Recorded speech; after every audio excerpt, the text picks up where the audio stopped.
Ayun, we are going live, Charis. Ayun.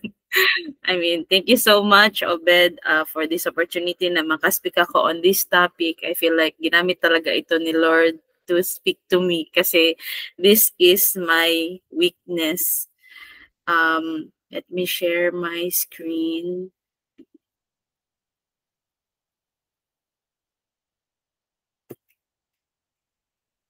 Ayun. So, actually, ito siya. Binigay ito na topic sa akin January pa. So, sobrang tagal niya na. But, as a dakilang procrastinator, kagabi lang din ako nag-prepare. So, I'm so sorry. And Lord, please override my preparations. But I hope na this will really, just as it has hit me, it will also hit you guys. To be honest, this is a very kung isipin nyo no meditation, it seems so simple, like mag-pause ka lang, mag-meditate. But in this fast-paced world and with this economy and all our problems, personal, emotional, spiritual, it is so hard to meditate. I can't even remember the last time that I truly meditated. So, I am speaking not as an expert. So, hindi ko sinasabi na, oh my gosh, I'm a perfect meditator. Charis. I'm not kasi it's my weakness. So, I hope na as I speak, we are all learners here, no? We are all just sinners saved by grace and we are all struggling. So I'm not speaking from a moral high ground na I'm perfect or alam ko na ito. But I hope you know na I'm speaking from someone who is also struggling in this aspect. So the discipline of meditation, we are reading on this. Ang ano po natin, ang ating book po is The Celebration of Discipline by Richard J. Foster. So, ang discussion overview po natin is we will talk first about why should we meditate, and then what is Christian meditation, what are the common misconceptions, and what is the truth about meditation, and how can we meditate, what are the forms of meditation or types of meditation that we can do. No, very simple lang to. Actually, mga ilang pages po siya, maraming pages po siya, but I made it as short and concise as possible. So sana may makuha po tayo. So ready your pen and your paper and your questions, and I hope and pray na at this start pa lang, no, if you have any distractions, put away your cell phone, put away any gadget, kasi alam ko pag nag-zoom tayo or nag-G-Meet, parang ang dali lang ma-distract, no? So I challenge you guys, keep your eyes on me, Charis. Keep your eyes on the screen, on the PowerPoint, kahit 30 minutes lang. Itong 30 minutes lang I am asking of you. Please focus. Let us practice na yung meditation. So, ready na ba? Willing ba ang lahat na i-off muna ang mga phones, i-airplane mode muna yan, wag mag-scroll, wag magpa-distract, keep away anything that distracts you para namnamin natin ng todo-todo itong meditation. Ayun. Very good, children. Char! Eyes on teacher. Ayun. Ayun, be excited, guys. So, ito. First question is, why meditate, no? Bakit ba tayo magme-meditate? Parang, ano ba? So, actually, sabi pa dito, sabi ni Thomas Merton, true contemplation is not a psychological trick, but a theological grace. So even the ability to contemplate, to meditate, it's not something na, dapat alam ko to, dapat perfect ako dito, dapat master ko to. It's actually a grace na binibigay sa atin ni Lord. Actually, in this contemporary society, no, ang enemy natin, may three majors siya, which is noise, hurry, and crowds. Kung tayo na Kristiyano, he can keep us engaged in muchness and manyness. He will rest satisfied. Sabi pa nga ni psychiatrist Carl Jung, hurry is not of the devil, it is the devil. Why? Why? Because when we are so caught up in the noise, di ba? Sobrang daming mga words or thoughts or pressures or expectations. We are caught up with the hurry. Dapat by this age, ganito na ako. Dapat at this age, may asawa na ako. Dapat at this age, dapat yung mga classmates ko, yung mga batchmates ko, may anak na, stable na sila. Ako ganito pa rin. Or with the crowds. I want to get the fame. I want to be known. When we focus on those things, we are distracted from the purpose that God has given to us. And when we focus on those things, nawawala yung sense of identity and value natin. That is why when we hurry or when we forget to meditate or we forget to have that quiet time with ourselves and the Lord, we get to feel lost. Right or not right?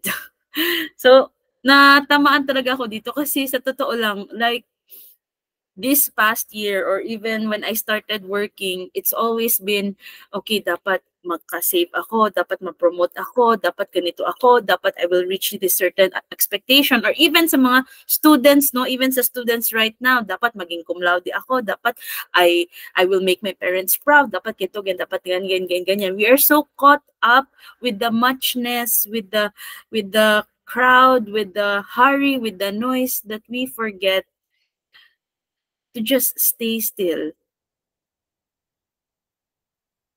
to just listen and be silent.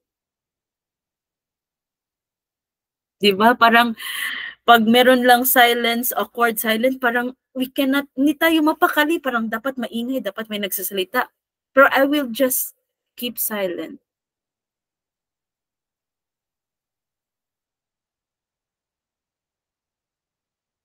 The silence is so powerful.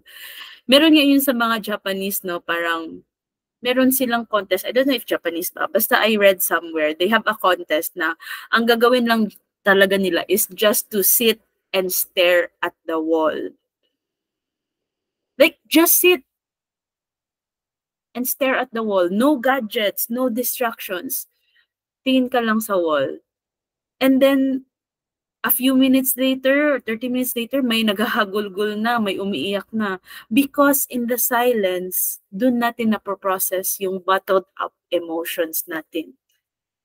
Dun natin nakikilala kung sino ba talaga tayo, ano yung tinatago natin in the hurry, in the noise, in the crowds. When we meditate, that's when we truly get to know ourselves. So, but ang discipline of meditation is more than just that contemplation, no? In the biblical witness, in the Bible, yung mga biblical accounts of sila Isaac, sila Isaiah, sila Jeremiah, si Jesus himself, it stresses changed behavior as a result of their encounter with the living God. So meditation is not just about being still. It's about encountering God. No, as Christian, the discipline of meditation is about encountering God, and it results in changed behavior. So dito sa mga Bible characters, no, kina Isaac, kina Moses, kina Eli the priest, God spoke to them not because they had special abilities, hindi dahil extraordinaryong tao sila or meron silang may psychotic powers. No, it's because they were willing to listen. So ang question is, are you willing to listen? What are the things that stops you from really listening to God? From just being quiet and listening to His Word. Ayun. So repentance and obedience are essential features in any biblical understanding of meditation. Sabi pa sa Psalm 119:97, "Oh, how I love thy law. It is my meditation all the day. I hold my feet from every evil way in order to keep thy word. I do not turn aside from thy ordinances, for thou hast taught me. We can have true repentance and obedience when we meditate on the Word of God. Let me siguro cite an example of how powerful is the Word of God, no? Meron ako nakitang FB reel. Sabi pa doon na meron daw person na struggling, parang merong spiritual battle siya, no? Parang every night may nakikita siyang spiritual presence. Tapos sinasabi niya dun sa pastora, sabi niya, sinasabihan ko siya na get out in Jesus name, pero walang nangyayari. So sabi pa ng pastora, the enemy, the spirits are afraid not of our word but the word, no? Read the word, the very words of God. When you read the words of God, it has power, it has life because it comes from God. And even personally, when that person read, no, yung sa Luke 19 ba yun, no? But Jesus Christ has given us the authority to cast out demons and to heal all diseases, sicknesses. In the name of Jesus Christ, I cast you out. Diba? Ganon. It has power and it works. And then personally din, I can share din nung during last week na meron kaming volleyball competition, and kasi inter-hospital, kasi 65th founding anniversary ng Department of Health sa Zamboanga Peninsula. So nag-join kami, kalaban namin mga Margosa Tubig Regional Hospital, Zamboanga City Medical Center, other retained hospitals ng Department of Health. And pinapaas nila ako mag-pray. So, tapos parang in-impress talaga ni Lord sa akin, before ako mag-pray, I will read a verse. So, nag-memorize ako ng verses. So, first na sinabi ko is yung sa Isaiah 41:10, my life verse. So, do not fear, for I am with you. Do not be dismayed, for I am your God. I will strengthen you and help you. I will uphold you with my righteous right hand. I did not even have to expound it, no, kasi nag-pray. So, sinabi ko lang ang verse and then nag-pray na ako agad. So, pero iba yung peace that comes from the Word of God. And nanalo kami sa game na yun. So, next naman is yung sa Psalm 27:4 na some trust in chariots and some in horses, but we trust in the name of the Lord. Nanalo ba kami doon? Nanalo din kami. Pero sa third naman, kahit na nagbasa ako, sabi ako ng verse, no, hindi kami nanalo. Pero still, iba pa rin yung even if hindi kami nanalo, parang at the end of the day, when we cling onto the Word of God, it has peace that passes understanding. No, we have the peace that comes from God that passes understanding. And it is powerful. Kahit na like one verse lang a day, just, paulit-ulitin mo lang. It is amazing, no? So next is hearing and obeying. So Christian meditation, sabi pa ni Richard Foster, is simply the ability to hear God's word and God's voice and obey His word. So this is opposite the Western Eastern definition or secular definition of meditation. Kasi usually ang meditation, di ba, is yung yoga. You need to empty yourself, empty your mind of all your worries. But Christian meditation goes beyond just emptying your mind. It's about filling your mind with God's word, and not just hearing God's word, but also obeying. So meditation is twofold, no? It is listening to God's word, reflecting on God's works, rehearsing God's deeds, ruminating on God's law, and beyond that, it is obeying His word. Just as faith without works is dead. So, when we hear God's word, when we meditate on it, if the Holy Spirit is really in us, it will really have an impact, no? Katulad nung pag di ba ma-compare mo yan when you start the day with the Lord, yung nag-devo ka, sobrang gaan ng loob mo kahit na anong mangyari During the day, hindi ka basta-basta maiinis. Pero start the day na nagmamadali ka, late ka nakatulog, late ka nakagising. Eh di ba, konting bagay lang naiinis ka na. Parang nakita mo lang yung workmate mo, naiinis ka na. Di ba? Parang ganun, no? Pero the truth is that the great God of the universe, the creator of all things, desires our fellowship. It's not just tayo gusto mag-fellowship kay Lord, but actually, it is God who wants to have fellowship with us. Can you imagine the great God of the universe, the creator of all things? Gusto niya mag-spend time sa'yo. Pero anong nangyari? However, we were not prepared to have an intimate relationship with God. Tulad nung sa Israelites, di ba? Moses had a face-to-face interaction with God. Pero ang Israelites, they did not want that kind of intimacy with God. Why? Because that intimacy required accountability.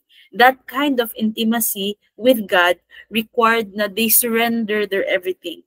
Kaya nga, sobrang, kung I don't know if nabasa niyo ba yung First Kings, in Exodus 20:19, ito sabi ng Israelites, no? Sabi nila kay Moses, "You speak to us and we will hear, but let not God speak to us lest we die." Ayaw nila makipag-usap kay God because they think na they will die. Because they want to maintain religious respectability without the attendant risks. Because when you speak with God, it will transform you, it will change you. Just like afterwards, gusto nila ng king, 'di ba?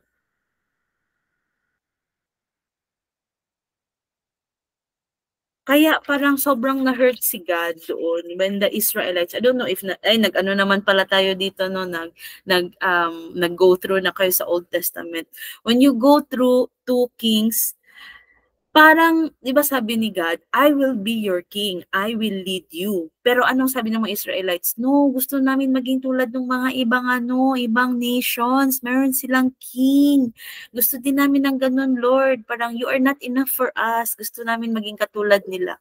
And ano ang sabi ni Lord? Ano ang sabi ni God that time? If you will have a king, you will be enslaved. You will be ganito. Itong mangyari sa inyo. Ang daming curses. Pero anong sabi nila? Gusto pa rin namin ng king because they didn't want to have that intimacy with God. They didn't want to be accountable to God. Kaya, if I put myself sa place ni God, no, parang sobrang sakit nun. Kasi in spite of all the miracles, in spite of what God did to save them, they still rejected the kingship of God. They wanted a king na tao lang. So, but that is also just like us right now. Mas prefer pa natin na sarili natin. Mas prefer pa natin na, ay, kaya ko na to, Lord. Alam ko na to, Lord. Ay, Lord, ayoko na mag-spend time sa'yo. Parang, or, I'll just do my own thing. Parang, i-bless mo na lang tong plan ko, Lord. Parang ganun yung sinasabi natin kay Lord. Every time we don't stop to ask and to just sit in His presence. Parang, gusto natin tayo lang masunod. Tapos kung may mangyaring masama, Lord, kasalanan mo to, bakit mo to inalaw? Pero in the first place, hindi naman talaga tayo honestly na nag-seek sa Kanya, di ba? Sa will niya. But we see in Jesus how He modeled this life of intimacy with God, this hearing and obeying, di ba? Anything the Father does, the Son does also, because the Son does not do on His own, but He only does the will of the Father. So that is how true intimacy is modeled by Jesus Christ. And the good news is that He died, He resurrected, and because of His death and resurrection, He is at work in us today, and the Holy Spirit is with us today to help us. Ayun. So, why meditate? Because in meditation, we can hear the word of God, we can hear His voice, and we can obey. And in meditation, we can surrender and see the work of God, the Holy Spirit in us. Yun. So what is Christian meditation? So ano ba talaga ang Christian meditation? Definition of terms tayo. So dito sa meditation, we create the emotional and spiritual space which allows Christ to construct an inner sanctuary in the heart. Nosebleed, char. So when we meditate, we allow Jesus to have the throne in our heart. So it is an inward fellowship with Jesus na hindi lang hanggang sa staying still, but it is about listening to Him, allowing Him to transform us inwardly.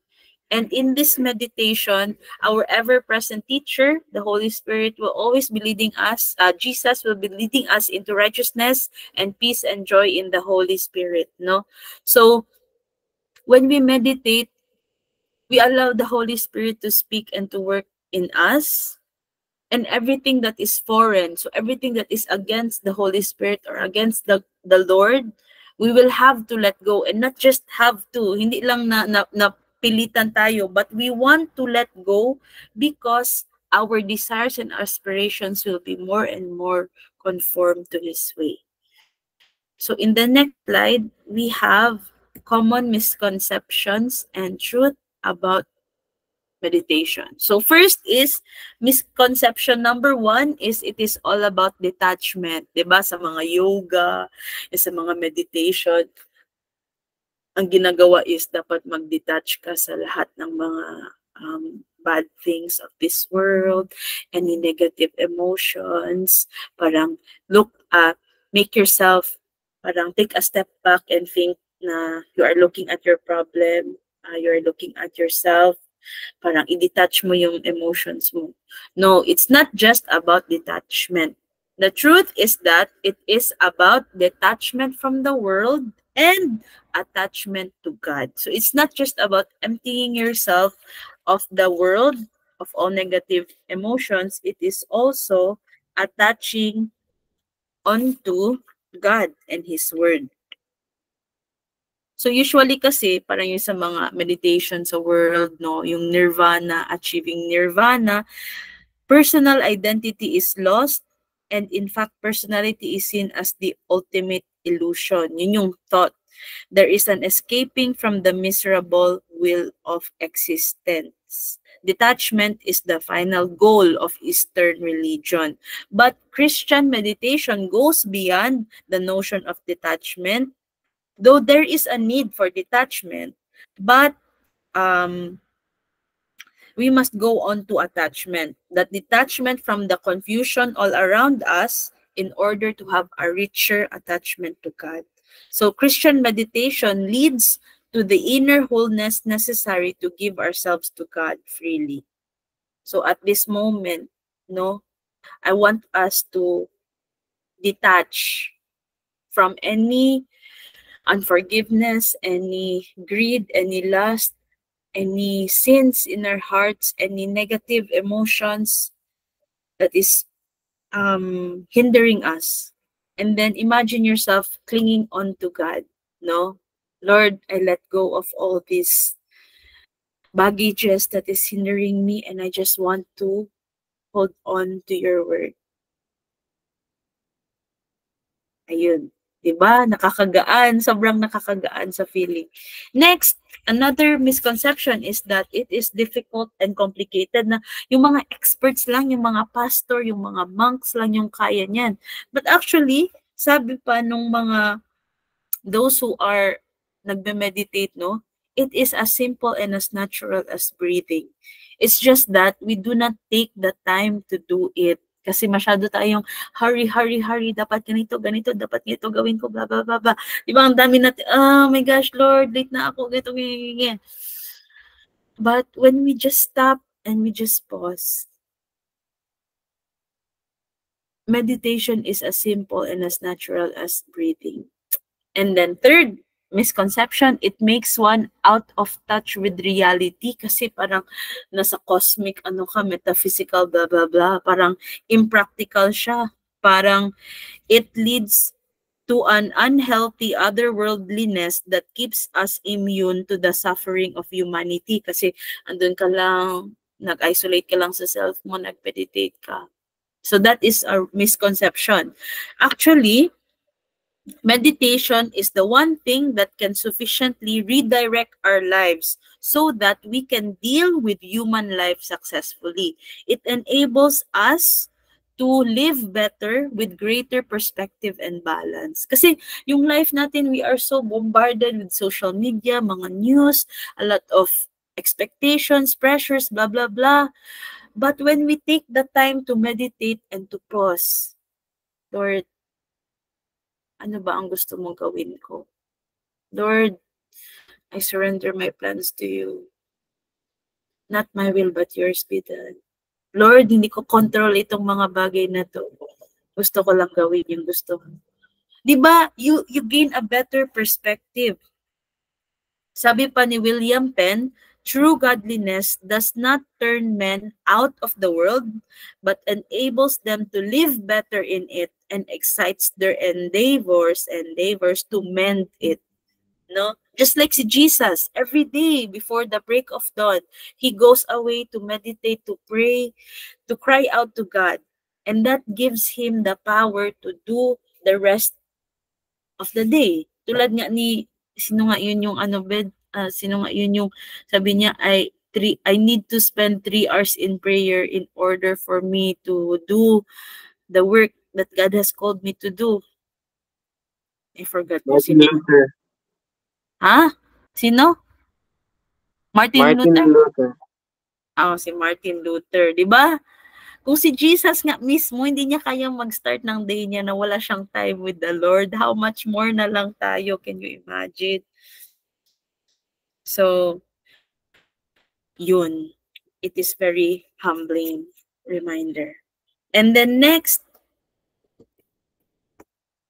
is another misconception, or the most common misconception is that it is a religious form of psychological manipulation and an exploration of the subconscious. Parang ano lang siya, parang I just need to get a alpha brainwave pattern, blah, blah, blah. Parang ano lang, just ano lang, parang yung ma-empty lang yung mind mo, or parang i-manipulate mo lang ang self mo na maging okay ka, ganyan. So, that is the physical misconception. But if we truly believe in who God is as He is revealed in His Word, that He is a God who loves us, that He is a God who wants to commune and to spend time with us, no? You will see meditation as a form of, wait lang, sorry. When we really get to know God in the light of His Word, how He is always chasing after us, even sa ano pa lang, no, sa fall, like from the very beginning pa lang, nung na-fall si Eve and si Adam and Eve, what did God do? He called out to them. Can you imagine, like, God is all-knowing already. So parang, if you really think about it, at that time na tinawag niya sina Adam and Eve, alam niya na they have already sinned. But what did He do? He still called out to them. He still gave them the chance to explain. And ano pa, more than that, siya din ang nagbigay ng, 'di ba, ng clothes nila. Na siya, ewan ko, 'di ba, nung una, leaves lang yun yung ginamit nila kasi they felt naked, they felt ashamed. But God provided them with clothes, no? When you see God in the light of His Word, you will realize that meditation is communication between the lover and the one beloved. No? So, meditation is resting in Him whom we have found, who loves us, who is near to us, and who comes to us to draw us to Himself. No? Dalawa kasi siya, yung first, yung misconception is that it's just an exploration of the subconscious. Pero the other is a divine human encounter with God. No? The inner reality of the spiritual world is available to all who are willing to search for it. No? Sabi pa ni God, seek and you will find. Minsan, the reason why we cannot find God is maybe because we never really took the time to seek Him. Diba? Minsan masyado tayong caught up sa problems natin, masyado tayong caught up. Lord, bakit mo to inalaw mangyari? Bakit ang gulo? Bakit ang dilim? Bakit it seems like my life is without direction? But maybe we never really took the time to just listen to God, to just, you know, just talk to Him and listen to Him. Hindi yung tayo lang, puro salita ng salita. So, ayun. Next is preparation. Preparation for meditation. So, how should we meditate? So, first is sa time. Time. So, actually, any time and any circumstance. Merong iba, early bird, kaya nilang magising maaga. Si Jesus, early bird. But, actually, it doesn't matter. Because, si God, hindi naman siya confined to a specific time. So, anytime and under any circumstance, contemplative prayer is a way of life, no? Pwede ka sa gabi before you sleep. Pwede din both, morning and evening, as long as you take the time, no? Be intentional. Sabi pa dito, pray without ceasing, sabi ni Paul, di ba, sa 1 Thessalonians 5:17. It should be take the time to have an open mind, no? If we are constantly being swept off our feet with frantic activity, always chasing after something, we will be unable to be attentive at the moment of inward silence. A mind that is harassed and fragmented by external affairs is hardly prepared for meditation. Kaya we need to have otium sanctum, which is holy leisure. It refers to a sense of balance in the life, an ability to be at peace through the activities of the day, an ability to rest and take time to enjoy beauty, an ability to pace ourselves. So, actually, it's not, si Richard Foster, wala siya nagsabi na morning or evening or whatsoever, but set a specific time na you can just be at peace and to just, hindi ka nagmamadali, no? Ayun. Second is place. So, it should be quiet and free from interruption. Dapat designate a specific place, a prayer room, a war room, di ba? Tulad yung sa movie. So, it could be a closet, it could be sa beach, or it could be somewhere. Wag lang siguro masyado sa bed kung natutulog ka lang sa bed. Well, it depends, no? Basta it should be a place where hindi ka madidistract or hindi ka matutulog. No, baka ibang meditation na yung ginawa mo. Natulog ka na. Anyways, ayun. So, I'm guilty of that. So, sad. So, ayun. Posture. So, the body, the mind, and the spirit are inseparable. Inseparable. So, ang mind, ang body, and ang spirit is connected. So, we need to have that open attitude, that focus of attention, no? If inwardly we are fraught with distractions and anxiety, a consciously chosen posture of peace and relaxation will have a tendency to calm our inner turmoil. So actually, pwede siya inward to outward and outward to inward. So for example, if inward you are so stressed, you are so anxious, you are so, ang dami mong iniisip, ganyan, parang choose mo na to do the physical. Just sit straight, inhale, exhale. Diba? Parang you feel a little bit at peace na, even though inside hindi ka at peace. Pero when you take that posture na, okay, I will close my eyes. I will just focus on breathing. Inhale, exhale. Diba? Parang Gawin nyo din with me, guys, ha, para parang ma-practice nyo din siya. So, designate a place. Ayun. And then the posture, find a position that is the most comfortable and least distracting. Most comfortable and least distracting. It can be on your knees. It could be palms up in gesture of receiving, or just being in the presence of God, just being silent, just breathing, and just being open to God's word. Ayun. So the aim is to center the attention of the body, the emotions, the mind, and the spirit upon the glory of God in the face of Christ. Yun. So, yun na siya. So, you must have an open attitude, quiet location, find a quiet location, find a comfortable body position, and have focus of attention on Christ. Ayun. Next, so ito, meron tayong forms of meditation. 4 forms of meditation lang to. And I want us to practice it, no? So, i-describe ko siya and then let us practice it. So, itong meditatio scripturarum, oh my gosh, I don't know if, ano ba to, Italian ba to, ano ba to? Italian ba to? I don't know. Anyways, meditatio Latin. Sorry naman. Suko lagi ka. Galit ka man. Latin pala. Okay mo ba yan ang Latin? OMG, bobo moments. Anyway, sorry. So, na-distract ako dun.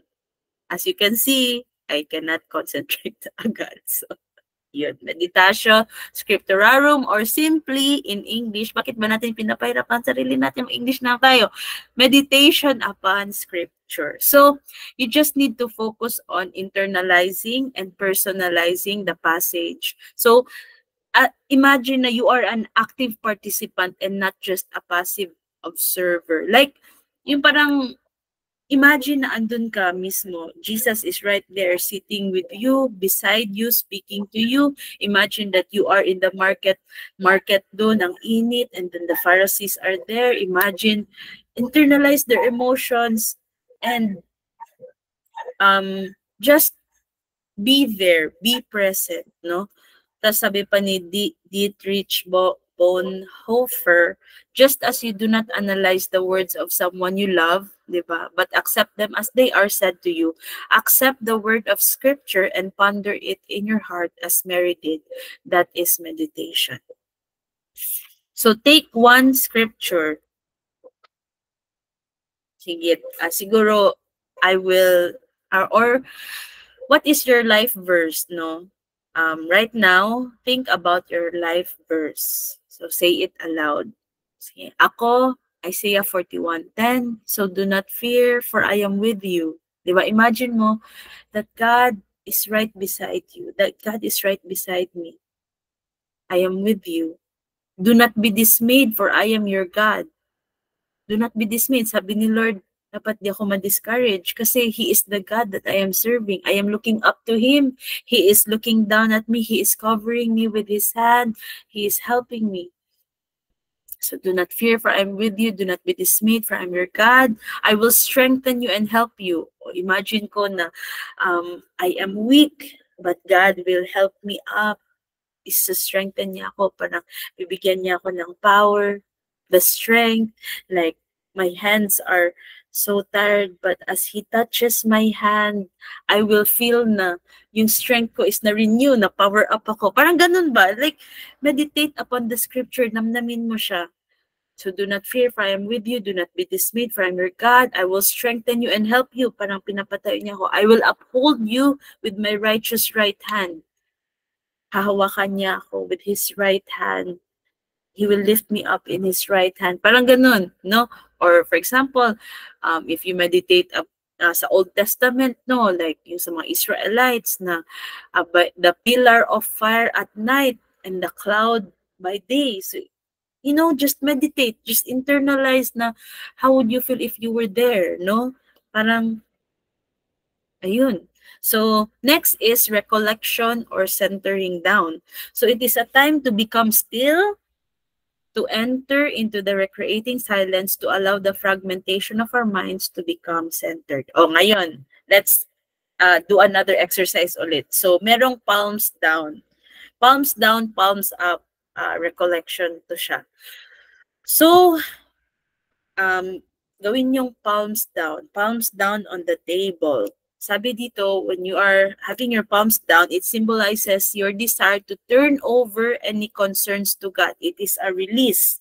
It is a surrender. So lahat ng hawak-hawak mo in your hands right now, kung anumang problems, any family problems, emotional baggages, any unforgiveness, any greed, any discouragement, any dissatisfaction, any fears, any anxiety. Open, imagine mo, you are holding it tight in your hands like this, and then slowly open it, palms down, release and surrender it to God. Lord, I am so afraid sa exam ko. I am so afraid dito sa ina-applyan ko. I am so afraid sa future ko. Lord, I am so afraid sa family ko.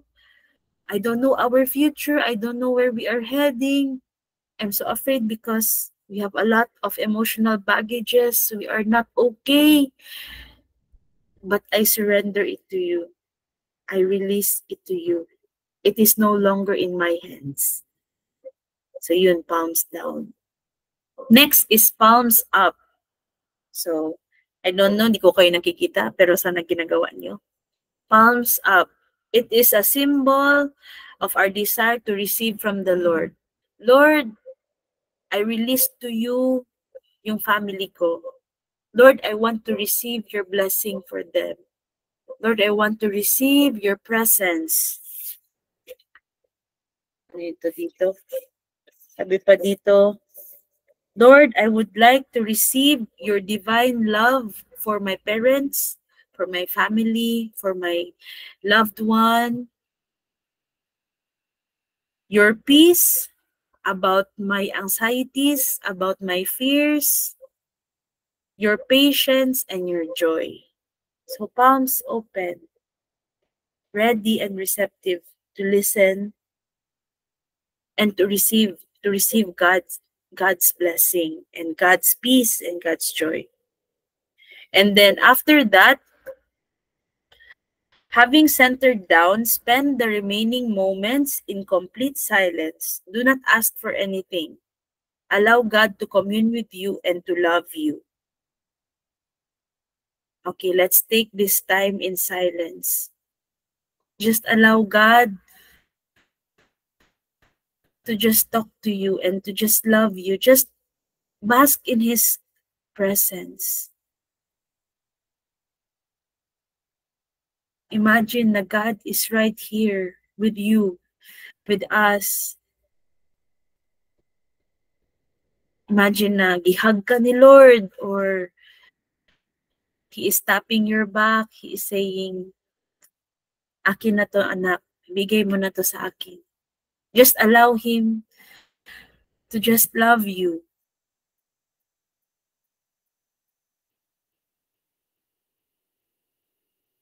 Amazing.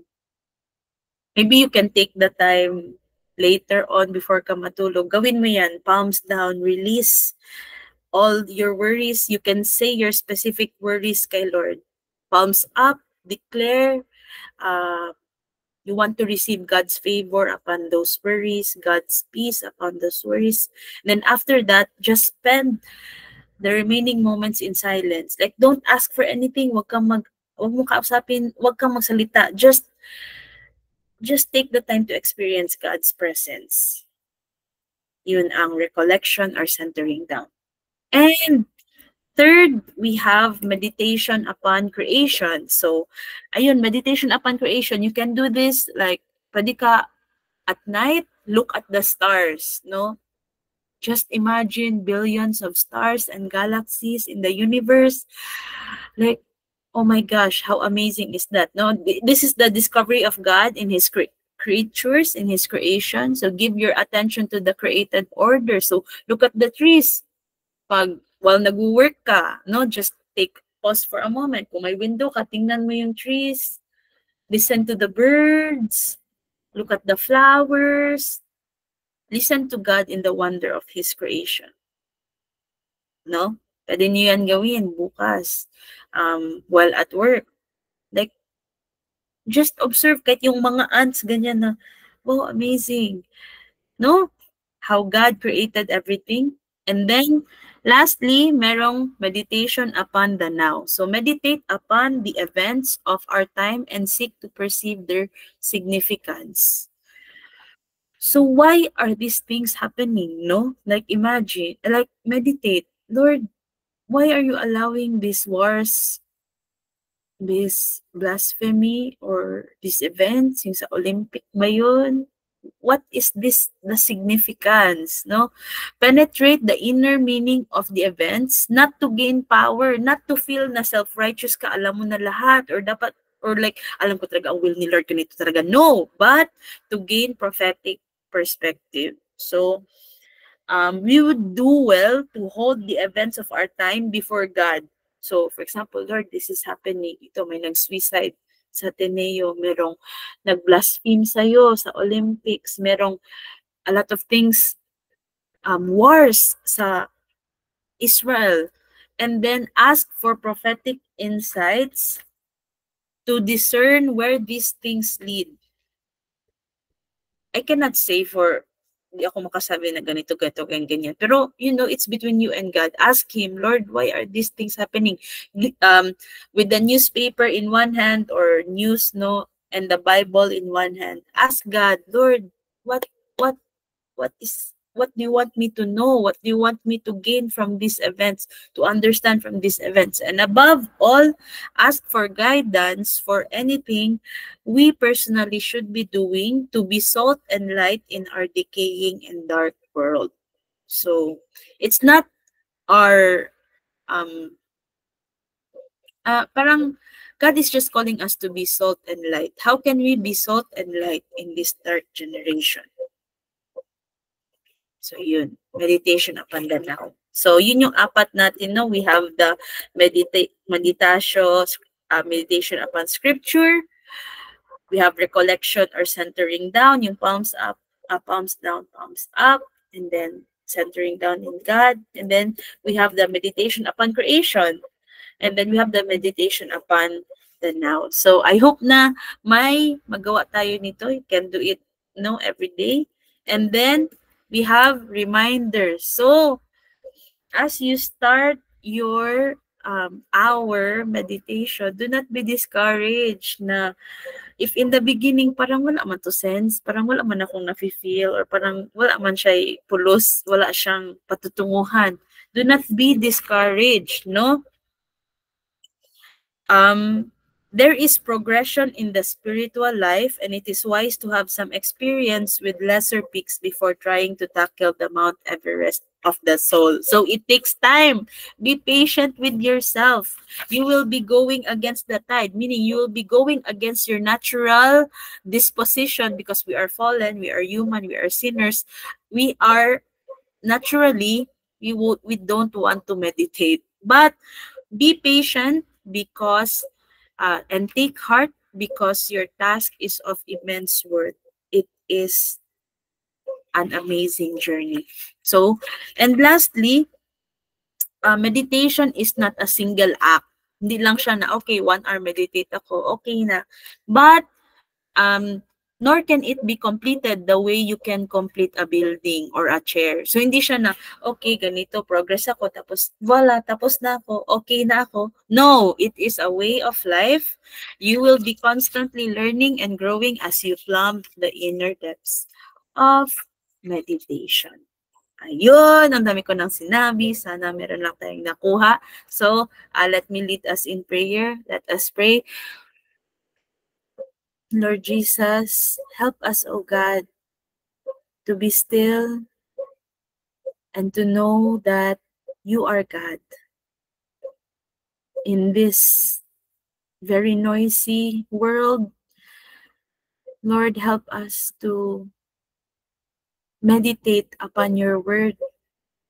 And not just to meditate, Lord, but to obey and be transformed. Lord, At this time, there are so many voices, oh God. There are so many things that are stopping us, that are filling our minds, oh God. It's so hard to focus on you. It's so hard to meditate on your word. It's so hard to obey you, oh God. But Lord, we acknowledge that you are greater, you are more powerful than the spirits of this world, than the enemy. In Jesus' name, oh God, we cast out all spirits, all works of the enemy, Lord, that is stopping us from fully surrendering, from fully meditating on your word, from fully holding on to you. Help us to be quiet. Help us to be still before you, oh God. Help us to listen to your still small voice. And help us to have that peace that passes understanding. And help us to meditate and to listen to you. We just want to glorify you, oh God. And we want to experience your presence once more, oh God. Pagod na kami, Lord, na always kaming natatabunan, parati kaming nadidistract, oh God, parati kaming nagsuscroll lang, scroll all night, all day, nanood lang ng K-drama, nakikinig lang sa mga other voices that take us away from you. Lord, we want to hear your voice once more. Lord, we want to experience you once more, oh God. Help us to be still and know that you're God.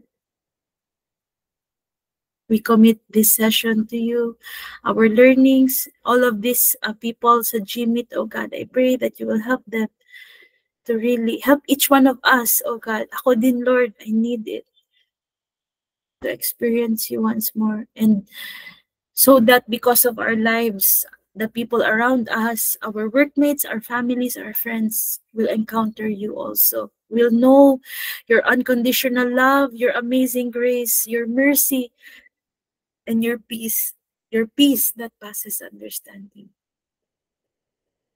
In the mighty name of Jesus Christ, our Lord and Savior, we pray. Amen.